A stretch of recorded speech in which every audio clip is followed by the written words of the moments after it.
Welcome to the bold analysis, ladies and gentlemen. Something is happening that is a bit unusual, and we seem to be normalizing it. And I think I would just want to start by asking this straight question. Why do you think police are suddenly blocking Raila Odinga's motorcade? Or why is there a trend of blocking Raila? I don't know what is your honest thought, because that's what I want us to interrogate in this video. Things don't just happen. It is not a coincidence that Raila Odinga is being blocked.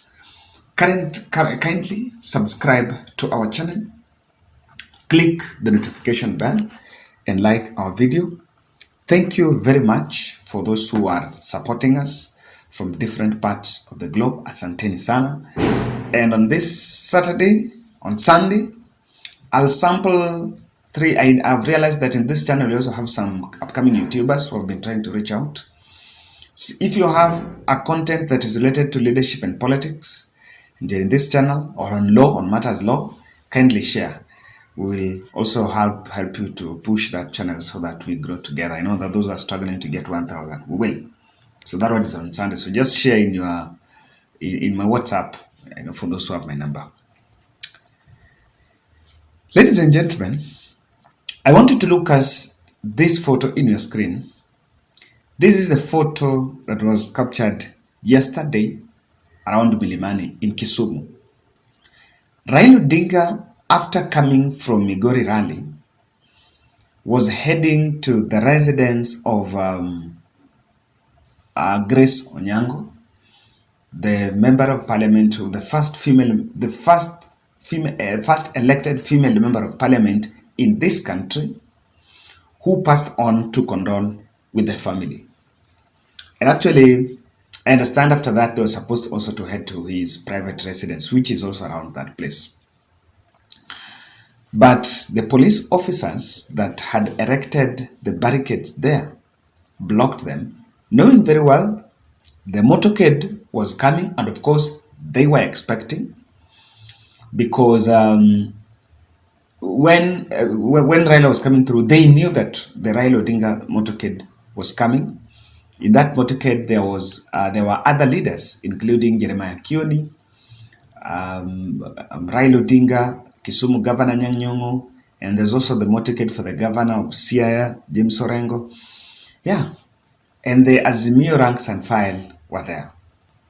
So what I was reading here is that when they arrived there, the security details of Governor Nyong'o and Raila Odinga's security detail alighted from the car, came off the car, then went to have a talk with the police. In fact, was talking pole with the policeman. And they were a bit reluctant to remove the barricades until Anyang' Nyong'o, Jeremiah Kioni, and Raila also came off the car, and Raila came out very angry. And when immediately Raila came out, Raila started trying to talk to them, and then they removed it. So honestly, I'm just trying to be I think we need to be very pragmatic in some instances. This is a motorcade that have all those leaders, and maybe the security details have told you where they're heading, and there's nothing. I don't think someone will be a bit myopic to think that Raila was going to State Lodge, Kisumu State Lodge. Even during Uhuru Kenyatta's time, you will rarely see Raila even in that State Lodge. He never went there. And by the way, those of you who like following history, can you find out why Raila never went to that Kisumu State Lodge? And even not with Raila, find out even with Jaramogi Oginga Odinga. Find out something. You realize, I was reading some story that even where that land sits is supposed to be belonging to someone else. So they're very interesting, and Raila never went there. But to be pragmatic enough, these people are already coming. And okay, do you usually want to tell us, na ile ni barabara ni one way? Even if you're stopping them, what is the alternative? Sometimes I'm telling you, yeah, we are very, we are in very interesting, it's very interesting times. When Matiang'i was also presented to DCI, we also saw the same situation where Raila went there, and I understand very well that he was not, I don't think he wanted to get to DCI with the funds. He wanted to access the building himself. He was stopped. The security officer came and told him that last order, you guys are not going to be allowed in. Even though we understand that later Matiang'i was released because of his presence there. But don't you think that there is a pattern? When I was just trying to make some research, I'm told there are some two instances that have also never been reported. Yeah. So this is something that has been a little bit going on, and that's why people within his circle are also a bit wondering about it. So the question bothering many is, what is it? Why is it suddenly Raila Odinga, or rather Azimio leader, is being blocked? And of course, why not? Why others? Why only Raila? No, Wengi. Azimio is not about Raila Odinga. Azimio have all of it. So if it is about barricades, why only that? I'm looking at it in some 4 dimensions. The first dimension here is there could be a plot to demean the stature and suppress Raila Odinga's messaging.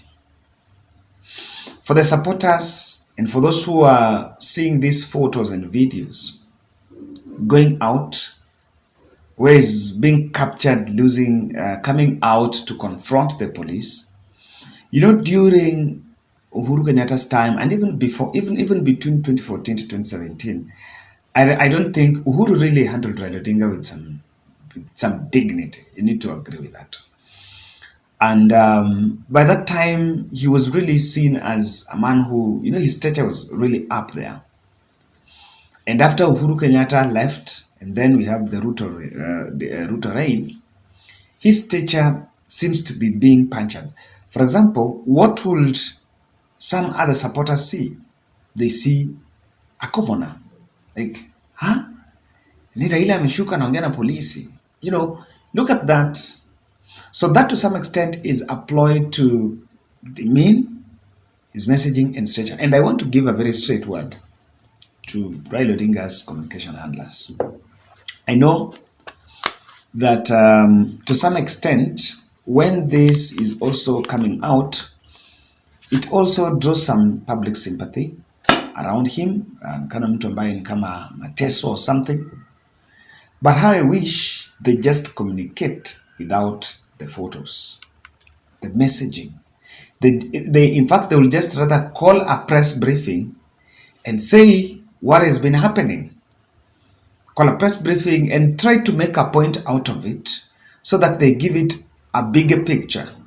They should not allow those who could be behind propaganda to thrive in their quest to draw the sympathy at the end. Yeah, it's stage managed. I'm telling you. They knew very well, and if you think it's just happening, then look at what some people are saying. Look at what UDA, pro-UDA leaders and bloggers are saying in social media. You will see that they seems to be trying to draw that message. Now, there is something that people have realized, and maybe William Ruto team have realized that Raila is very angry. Yes, Raila is very angry. In fact, he's very rattled.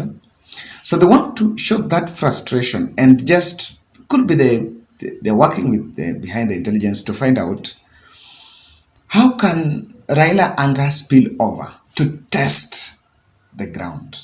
What can happen? To what extreme can that anger spill over? For example, I can tell you, and let's to be honest, the Raila of 2022 is not the Raila of 2013 and the Raila of 2017.